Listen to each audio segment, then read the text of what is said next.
Hello everyone. In this video I would like to briefly talk about a few recent events related to the United States Immigration Customs and Enforcement Agency, commonly known as ICE. Trump's administration has been increasingly using ICE as a secret police force to terrorize, intimidate, kidnap, and carry out violence against immigrant communities in the US. They've been breaking up families, arresting people at work, invading schools, and kidnapping children. ICE has also clearly been deployed as an intimidation tactic against areas of the country which did not vote for Donald Trump in the last election. They are operating completely lawlessly in harassing and attacking legal observers and protesters, as well as being employed to arrest journalists who report on what they're doing. And as I'm sure most of you will be aware, ICE's violence has even extended to murder, with its agents using lethal force in completely unwarranted situations and killing people. Under pressure after the killings of Renee Good and Alex Pretty, Trump recalled Gregory Bavino, the head of his ICE operations in Minnesota, and replaced him with Tom Homan, the White House border czar.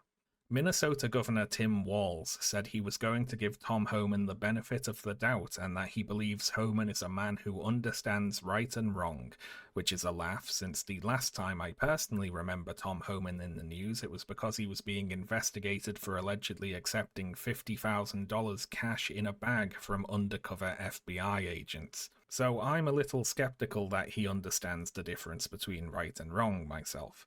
Or maybe he does understand and he just doesn't care about it.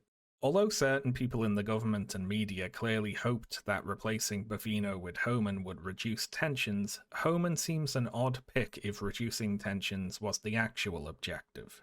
Homan's message to anti-ICE protesters is, "You want some? Come get some." Homan also promised in a Fox News interview to, quote, "create a database where those people that are arrested for interference, impeding, and assault, we're going to make them famous. We're going to put their face on TV. We're going to let their employers in their neighborhoods, in their schools, know who these people are." These are desperate attempts to intimidate the people of Minnesota into standing down and allowing ICE to kidnap and disappear their neighbors, and to their great credit, the people of Minnesota are not backing down. They are not falling for any meaningless ICE personnel reshuffle, and they are not backing down in the face of intimidation. Thousands more Minnesotans have signed up to be legal observers and monitor ICE operations, even after ICE have been shooting people in the street, and that takes real bravery right there.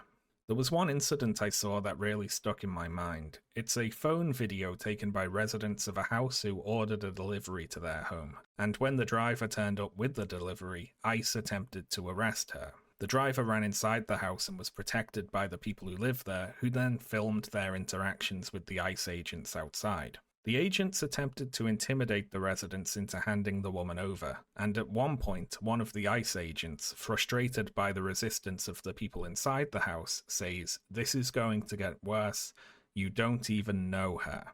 And this, right here, is what they're counting on.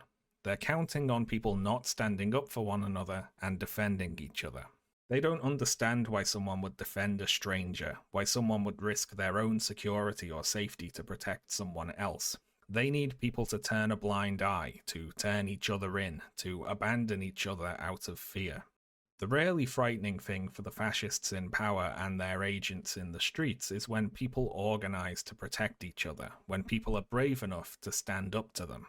There was another recent video of ICE agents leaping out of a car with guns drawn and pointing them at a legal observer and ordering her out of her car. And with guns pointed at her by agents of an organization that has been shooting people in the streets, she responds several times, "No, I am not leaving the car." Now, I would like to think that I would be so brave in that situation, but I honestly do not know if I would be.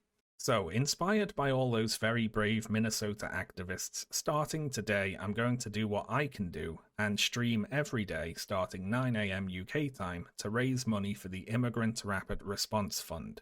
The Immigrant Rapid Response Fund is hosted by the Women's Foundation of Minnesota and was formed specifically to address immediate harms caused by federal attacks on immigrant communities in Minnesota.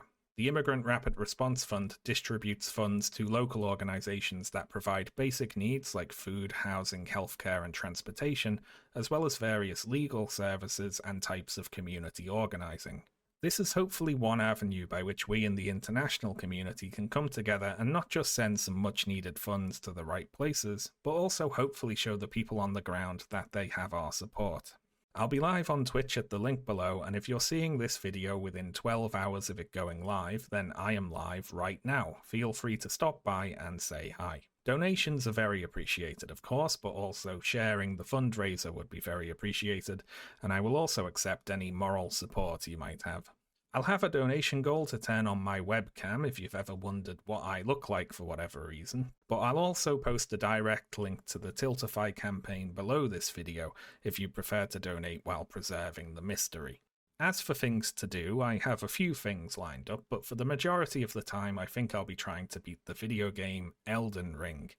Now that doesn't sound like much of a challenge, you might say. You've beaten that game before, and you'd be correct. But this time I'm going to try and beat it with Scarlet Rot applied permanently from the very start of the game, so feel free to come and watch the sickest character in the world try to survive in Elden Ring.